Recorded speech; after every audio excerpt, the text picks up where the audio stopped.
1899년 9월 18일 운송수단이라고는 소달구지가 전부였던 나라 조선을 깨운 힘찬 소리가 있었다. 바로 노량진과 인천을 잇는 경인선의 개통을 알리는 기적소리였다. 사실 대한민국 철도의 시작은 열강들의 이권 다툼으로 얼룩진 아픔의 역사였다. 조선 말기 아간 파천 이후 친러파 내각이 성립되고 러시아가 각종 이권을 차지하게 되자 미국과 일본이 조선을 상대로 이권 쟁탈에 열을 올렸고 결국 조선의 철도 건설로 관심이 모아졌다. 실제 당시 조선의 궁궐에서도 철도에 대한 관심은 상당히 높았다. 1883년 제물포항 개항 이후 서울과 항구를 연결할 대량 수송 수단의 필요성을 절감하고 있었기 때문이다. 우리나라 철도는 조선도 개항의 신문물 중에 하나입니다.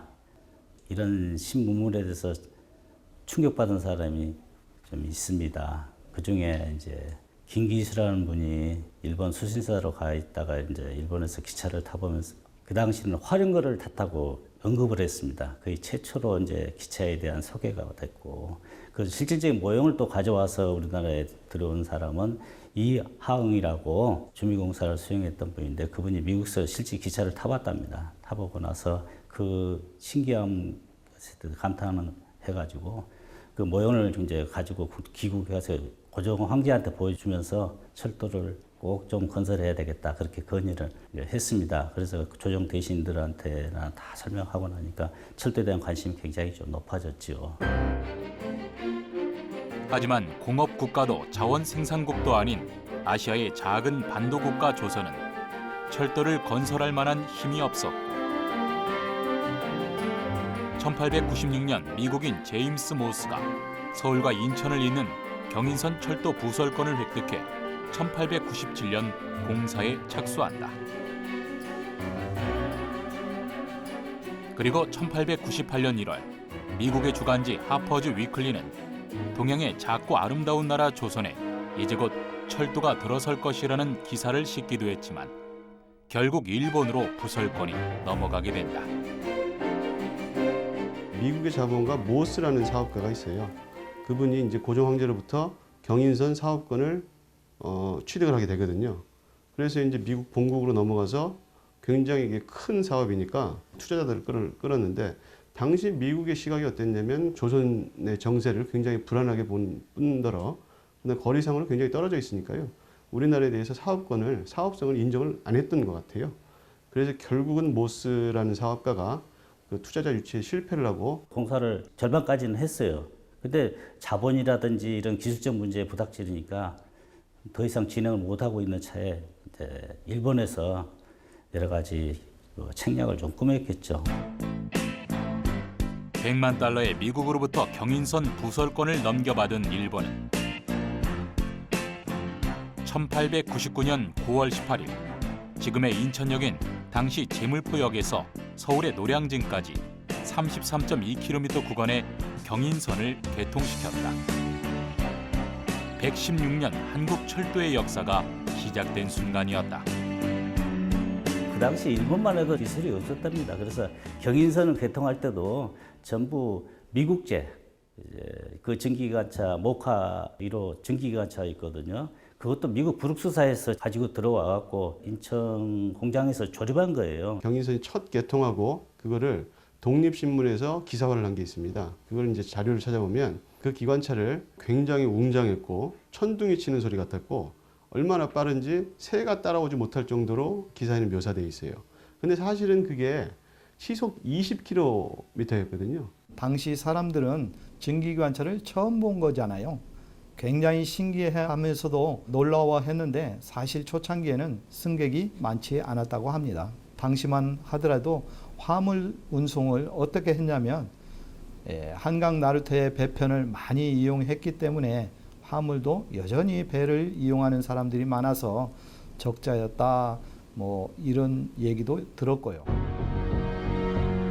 이후 일본은 한반도의 철도 부설권을 마음껏 유린하며 경부선과 경의선을 개통했고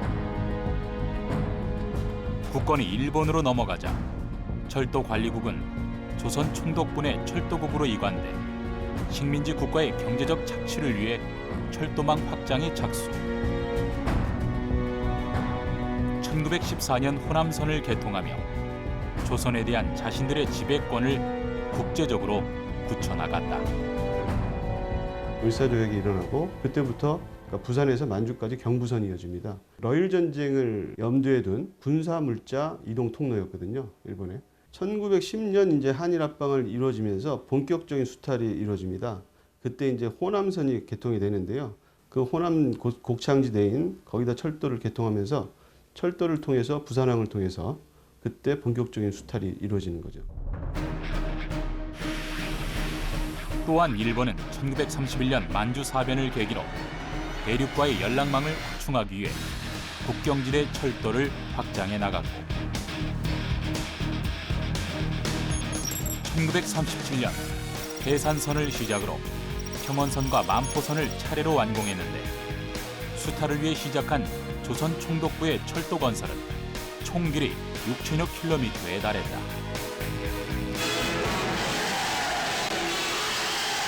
1945년 8월 15일 36년간의 일제 쇠사슬이 끊어지고 조국이 해방되던 감격의 그날을 잊을 수 있겠습니까?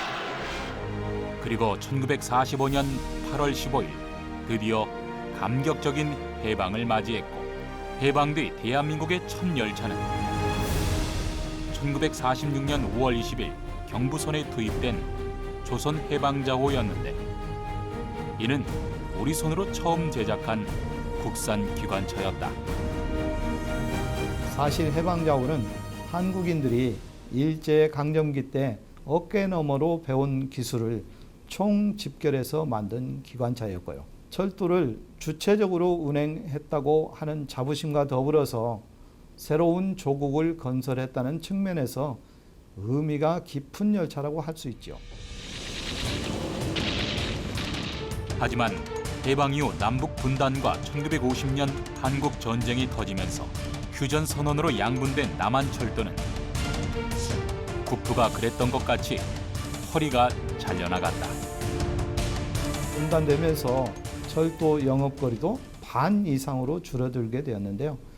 총 6,300km였던 철도 영업거리가 남쪽이 2,600km로 줄었고 남북한 합쳐서 1,166대였던 기관차도 남한에는 488대만 남았고요. 일제시대 때는 물론이고 45년 해방을 맞고 나서도 철도 운영권이 다시 미 군정으로 갔었어요. 미 군정으로 갔다가 얼마 후에 우리가 잠깐 되찾아오긴 되찾아왔지만 다시 50년에 전쟁이 이제 6.25 전쟁이 발발하면서 유엔군 산하로 들어갔다가 53년 휴전이 되지만 그마저도 한 2년 후에 대한민국 정부에게 이양이 되는 거죠. 우리나라는 결국은 철도를 놓는 사람도 따로였고 운영하는 사람도 따로였고 60년대까지는 결코 우리가 그 철도의 주체였다라고 말할 수 없었던 시대였죠. 수탈의 아픔으로 시작된 대한민국 철도는 1961년 혁명정부의 등장과 함께 새로운 국면을 맞이하게 된다. 군사정변의 그 혁명성을 하기 위해서는 산업화를 이루어야 되는데요. 국가 산업의 핏줄인 이 철도를 우선적으로 놓으려고 했었어요. 이래서 영월이라든지 뭐 태백이라든지 그 산지에 있지 않습니까? 거기에 기찻길을 깔아주면은 그것이 이미 지역사회 개발로 이어지고 그게 하나의 산업이에요. 혁명의 제1단계를 성공리에 마친 정부는 무엇보다도 시급한 국가 자주경제 건설을 위해서 1962년부터 66년까지에 걸친 경제개발 5개년 계획을 세워 온갖 노력을 다하기 시작했습니다. 1962년 혁명정부가 시작한 제1차 경제개발 5개년 계획은 에너지 부족을 해소하기 위해 전력과 석탄 등 에너지 공급원을 확보해야 했고 시멘트와 비료, 정유 공장 등 기간산업 건설을 추진했는데 이를 예정대로 달성하기 위해서는 원활한 철도 수송이 관건이 될 수밖에 없었다. 결국 혁명정부는 1962년 1월 철도법을 시행해 철도 산업의 법적 체계를 확립했고 1963년 철도청을 발족하면서 산업 발전의 기틀을 다져가기 시작했다. 산업소 전철이라든지 지역 간 어떤 철도 건설이라든지 이런 것이 굉장히 많이 증가가 됐습니다. 그래서 이를 전담할 그런 기구가 필요했는데 그때마다 중앙정부 조직에 있는 것보다는 현업 조직으로 있었으면 좋겠다 해서 교통부 외청으로 철도청을 발전시켰습니다. 경제개발 계획을 이끌어가려고 하니까 석탄이라든지 양이라든지 물자 수송이 이루어진 것이죠. 산업 기능을 그런 역할을 한 것이죠. 1973년 6월 20일 박정희 대통령이 테이프를 끊음으로써 중앙선 산업선의 전기철도가 개통됐습니다. 철도청은 1969년 9월 중앙선과 태백선, 영동선의 전철화 공사에 착수했고 3년 9개월 뒤인 1973년 6월 청량리에서 제천을 잇는 155.2km의 중앙선을 우선 개통했다. 그리고 1년 후 1974년 6월 태백선을 개통했고 여기는 동해안 북평역입니다. 우리나라 산업선을 완전히 전철화하는 영동선 전철이 이곳에서 개통되었습니다.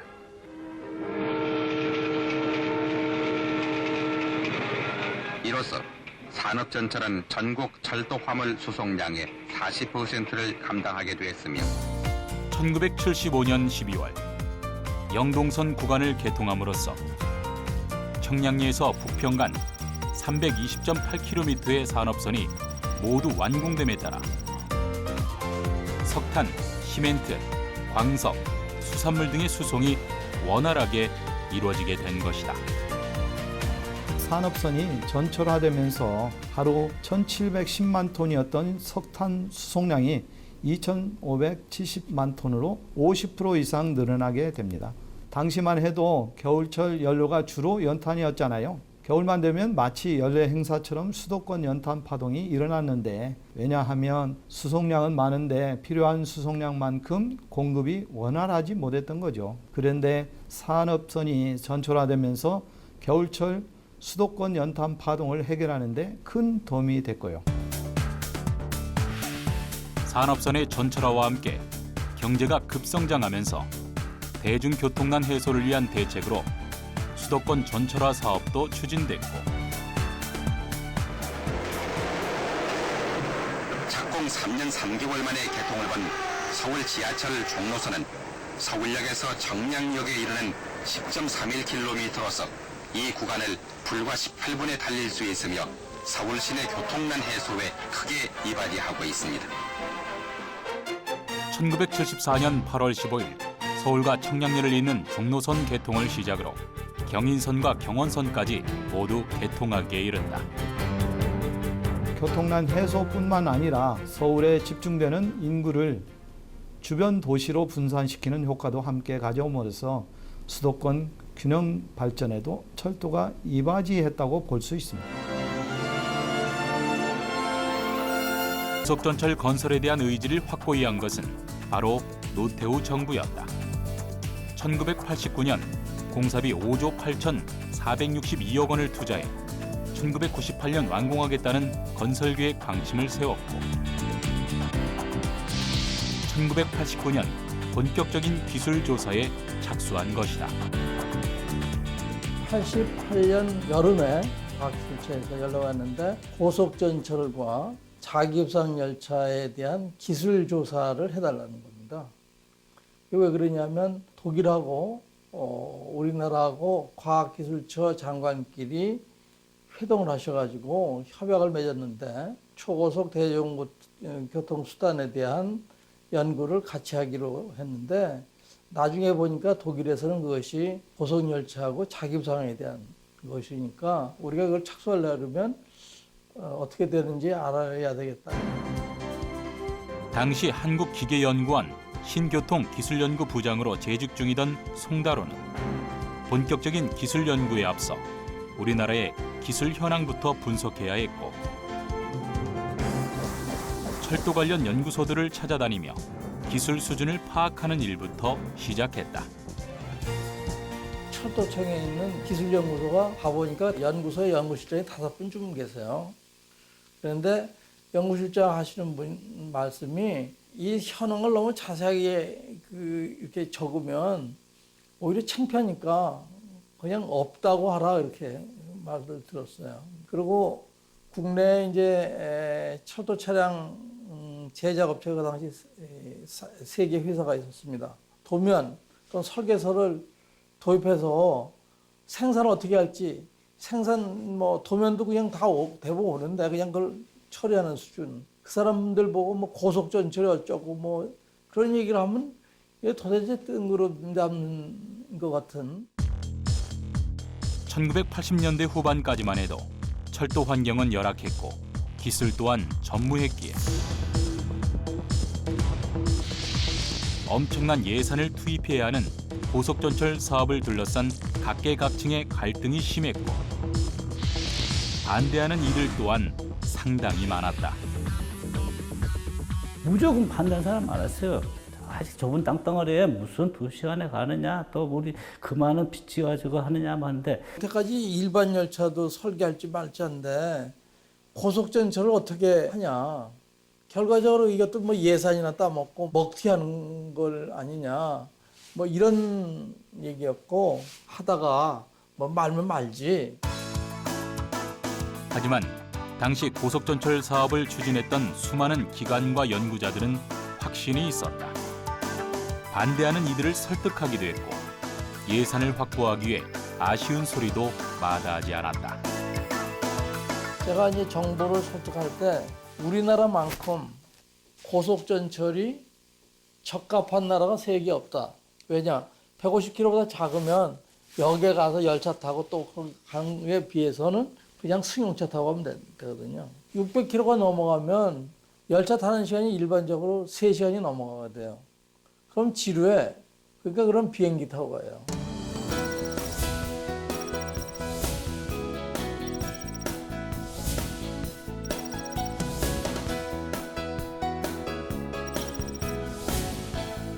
제가 기획예산 쪽에 한 25년 가까이 일을 했습니다. 그러다 보니까 대부스를 많이 상대를 해야 돼요. 찾아다니면서 아쉬운 얘기하고 정책적인 게 좀 배려 좀 해주십시오 하면서. 결국 고속전철 사업은 철도 선진국의 기술을 도입하는 방법으로 추진되었고 노태우 대통령의 공약 당시부터 비상한 관심을 보여왔던 프랑스와 독일, 일본 정부는 이 거대한 한반도의 프로젝트를 놓고 수주 경쟁을 벌이기도 했다. 근데 그럼 차량을 어떤 형식으로 할 거냐? 일본의 신간선 할 거냐? 프랑스의 떼제오를 할 거냐? 독일의 IC를 할 거냐? 이렇게 해서 이제 입찰을 받았어요. 근데 그 평가하는데 요소가 4가지였어요. 첫째는 기술성, 어떤 게 기술이 좋으냐? 또는 어떤 게 경제력이냐? 또 누가 돈을 아주 유리한 조건으로 꿔주느냐는 재물성. 그 당시 하나가 더 붙였습니다. 이게 기술 이전이에요. 하지만 선진국으로부터의 기술 이전은 쉽지 않았다. 제가 그 평가하면서 기술 이전을 주로 담당을 했어요. 그래서 기술 이전을 담당해보다 보니까 달라 그러면 해준다 말로는 하는데 계획을 내라 그러면 거의 안 내거나 총체적으로만 그림 있지 디테일한 구체적인 건 안 주고 어느 나라나 기술 이전을 마음에 따라서 해준다고 하는 나라는 없잖아요.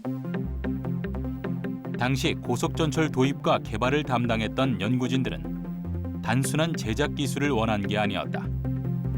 가까운 미래 혹은 먼 미래라도 반드시 독자 기술을 갖겠다는 의지가 확고했다.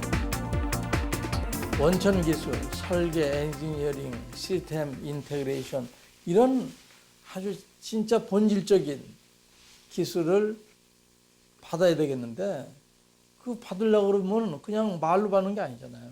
한번 좀 실습을 해봐야 되겠다. 그래야 되지 않겠냐.